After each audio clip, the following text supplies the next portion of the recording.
দুষ্টু কোকিল গানে মিমি চক্রবর্তীর নাকি একটা এক্সট্রিম লেভেলের নুডস সিন আছে। ভাই আপনারা কেউ তারে একটু থামান প্লিজ, এই ড্রপ মারানি বেড়ারে একটু থামান। দুষ্টু কোকিল গানে মিমি চক্রবর্তীর নাকি একটা এক্সট্রিম লেভেলের নুডস সিন আছে। ভাই সে এইসব কি শুরু করছে, তার জন্য তো পুরাই বিরক্ত হয়ে আছি। ফেসবুকে তো ঢুকতেই পারতেছি না, ঢুকলেই তার ড্রপ মারানির কথা ছাড়া আর কিছুই পাইতেছি না। সুটিয়ে লাল করে দেবো, নোংরামি বার করে দেবো। আচ্ছা ভাই, তাকে কি কোনোভাবেই সোশ্যাল মিডিয়ার বাহিরে ড্রপ করা যায় না? কেন? তাহলে মানুষ একটু শান্তিতে থাকতে পারতো। অত্যন্ত উত্তম প্রস্তাব দেশ। মানে আমজনতা ফ্যামিলির সবাইকে নিয়ে একসাথে অ্যাটলিস্ট বাংলা সিনেমাগুলো দেখতো। বাহ সুধীর ভাই, আগে গার্লফ্রেন্ড বয়ফ্রেন্ডের সম্পর্ক নিয়ে আলোচনা করতে করতে তাদের সম্পর্ককে হালাল বানিয়ে দিল। তারপর কি করলো? গার্লফ্রেন্ডকে কিভাবে বিয়ার জন্য মেসেজ ড্রপ করা লাগবে সেগুলাও শিখালো। ভাই আপনি কি হুজুর নাকি প্রেম বিশেষজ্ঞ?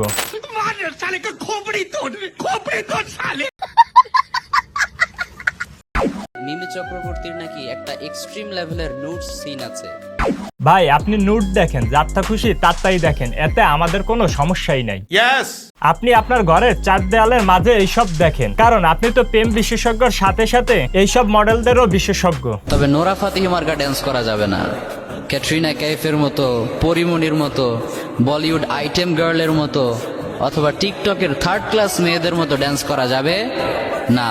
বাসার চার দেয়ালের মাঝে একটা মাইক হাতে নিয়ে এদিক ওদিক তাকিয়ে কি বোঝাতে চাচ্ছেন? আপনার সামনে হাজার হাজার দর্শক, তাই তো?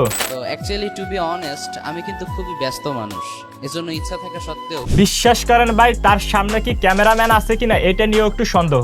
এইটা আমরা জানতাম। আরে ভাই আর কি জন্য বললেন? আমার অ্যাসিস্ট্যান্ট আমাকে বলল, হুজুর এই ইস্যুতে কিছু মেসেজ ড্রপ করার জন্য অনেকে আপনাকে রিকোয়েস্ট করেছে। বাত নাই বাবাজি খাটার জন্য কান্দে। আপনি নিজেই ঠিক মতন চলতে পারেন কিনা এইটা নিয়েই আমাদের সন্দেহ আছে, আর আপনি আপনার অ্যাসিস্ট্যান্ট মারান না। ভাই এখনো সময় আছে, আপনি আপনার ভন্ডামি বাদ দেন। কথাটা ঠিকই বলেছেন। যে পাশে গার্লফ্রেন্ডকে রেখে এ ধরনের সিনেমা দেখতেও লজ্জা লাগবে। সেন্সর বোর্ডের মেম্বাররা কি যে করে আমার বুঝে আসে না। আমি জোর দাবি জানাইতেছি তাকে যেন বাংলাদেশ সহ অন্যান্য দেশের সেন্সর বোর্ডের দায়িত্ব দেওয়া হয়। কেন? তাকে যদি আপনারা সেন্সর বোর্ডের দায়িত্ব দেন তাহলে সে সকল মুভির নুট ভিডিও দেখে তারপর সেইগুলা বাদ দিয়ে দিবে। ভাই এটা আমরা মানি না, সে একা কেন নোট দেখছে, আমরা কি দোষ করলাম? একটা সিনেমা পাবলিশ করার পূর্বে সেটা ভালো করে মনিটরিং করে অ্যাটলিস্ট এক্সট্রিম লেভেলের নোট সিনগুলো ডিলিট করা তো তাদের রেসপন্সিবিলিটি ছিল। কারণ তিনি এত পরিমাণে মুভি দেখছে যে সে এখন মুভি বিশেষজ্ঞ হয়ে গেছে। সুটিয়ে লাল করে দেবো, নোংরামি বার করে দেবো। এই ইস্যুতে কিছু মেসেজ ড্রপ করার জন্য অনেকে আপনাকে রিকোয়েস্ট করেছে।